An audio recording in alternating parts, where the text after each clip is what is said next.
Last Sunday, after we'd all gone home from church and were going forward with whatever plans we had for the holiday weekend, there was a troubled young man in California who was making plans of his own. He was planning a massacre. And you know the details. It's been in the news all week. 7 dead, including that shooter. Maybe you saw the video of the father of one of those victims, Christopher Michaels Martinez, 20 years old, a good student, an only child, headed for law school, headed for a year in London, a child who lived a life filled with love over in an instant. It was heartbreaking. It was truly heartbreaking to see his grief, the father's grief. So the news all week has been about yet another tragedy. You can add it to the list. Shootings at an elementary school, an army base, a movie theater, devastating earthquakes like the one in Japan that knocked out that power station, tidal waves and hurricanes. People died in their homes, drowned in their homes in New York City during Hurricane Sandy. Can you believe that?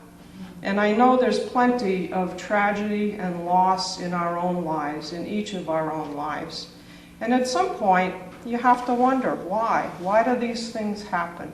Why does a young man whose own family recognized him as seriously disturbed even when he was a small child, why does a man like that have guns? Why has this episode triggered a reaction among women, a public conversation among women about how many of us feel vulnerable all the time to forms of harassment? These are good questions to think about, but that's not what I want to talk about here this morning. I want to go right for the $64 question. Why does God let these things happen? Why does God allow pain and suffering? And the answer is, I don't know. I've seen some of those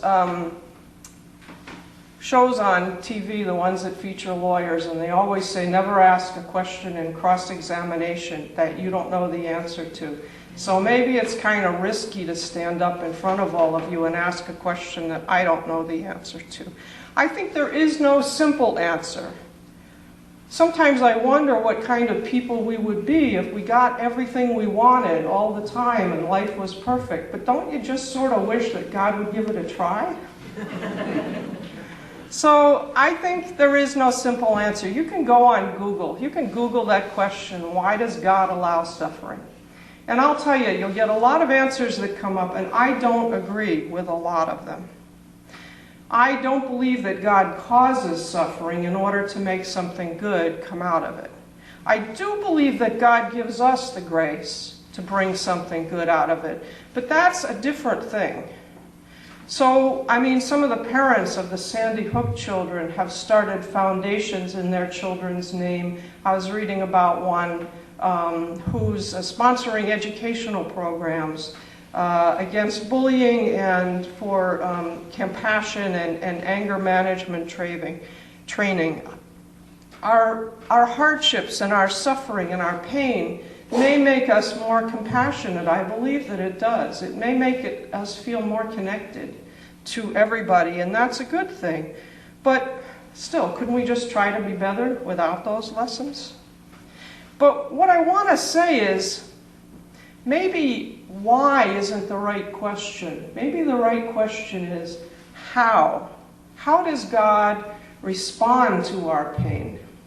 There's an anecdote. It's an old one. I've heard it in a whole bunch of different forms. But the basic story is that a person witnesses terrible suffering and turns to God and says, how could you let this happen? Why didn't you do something about this? And God, in this story, answers immediately and directly and says, I did do something. I created you. So I think that in a very broad sense, that actually is the theme of the gospel we heard this morning. Jesus prays that all may be one, that they may be one as we are one. Although we use that verse in ecumenical services today, Jesus was not talking about bringing the Protestants all back together and Roman Catholics and everybody. He wasn't talking about denominational unity. He was talking about our basic union with God and with each other manifest in the church. God never promised that we wouldn't know pain and suffering, but God did promise to be with us always. And in the incarnation, God sent the Son, Jesus, to be here on earth, to live as one of us, to take on our human form, and to know pain and suffering as we do. He suffered, as we know, and he died. And he is with us in our lives, and I think really particularly he is with us in our pain and suffering. The gospel passages we've been hearing the last few weeks talk about our union with God and with each other through love. And for the last few weeks, we've been hearing since Easter from the Gospel of John, we've been hearing selections from the part that's called the final discourse. It actually takes us back, in the sense of a chronological story, it takes us back before Easter. On the night before he died, John gives us several chapters of Jesus speaking to the disciples. He's preparing them for what's to come. And in the part we heard this morning, he's actually praying. He's preparing them for a time when he will not be physically with them anymore. That's what the Ascension story is about that we heard. He is no longer with us in his physical body here on earth. He's preparing his disciples for that, and in the part we heard this morning, he's actually praying. He's praying for them and for the church down through time, for us. And the apostles are listening into this prayer. So he talks about this union of loving Jesus, loving the Father, loving each other, and how we're all kind of unified in love. In times of trouble, in all times actually, but especially in times of trouble, I think this is what we have. We have this community. This community is there to pray with us. I have a friend who prays for me and tells me that, and I can't even say how much that means to you. If you've had that experience, because I know in this parish we do pray for each other, you know how that feels. My dad used to brag when he was kind of at the end of his life, and he was pretty sick. But he would tell people, I am being prayed for all over the world. Well, my family's kind of diverse, as I know some of you know. So he would tell people, I am being prayed for by Muslims in Tunisia, Jews on Long Island, Roman Catholic sisters in France, and all of my family. And that meant a tremendous amount of, gave him a lot of comfort. So the community prays for us. The community also supports us when we are in need. There was a church that I was at formerly where there was an unexpected death. One of the families lost an adult child quite unexpectedly. And the whole community turned out to be around them, to work with them, to help them. Someone was at their house. People were cooking so they would have food to serve to family members who arrived from far away. People went and cleaned the church. People helped them make the arrangements for the funeral and plan the funeral and carry that out. They were surrounded in the love of that community. And I know that kind of thing happens here too. That presence, that surrounding, loving presence is extremely important. The meaning of just having people around us to be with us in hard times is very important. And when we do that, we reflect God's loving presence. And I think that may be the most direct experience of God's love that we actually have.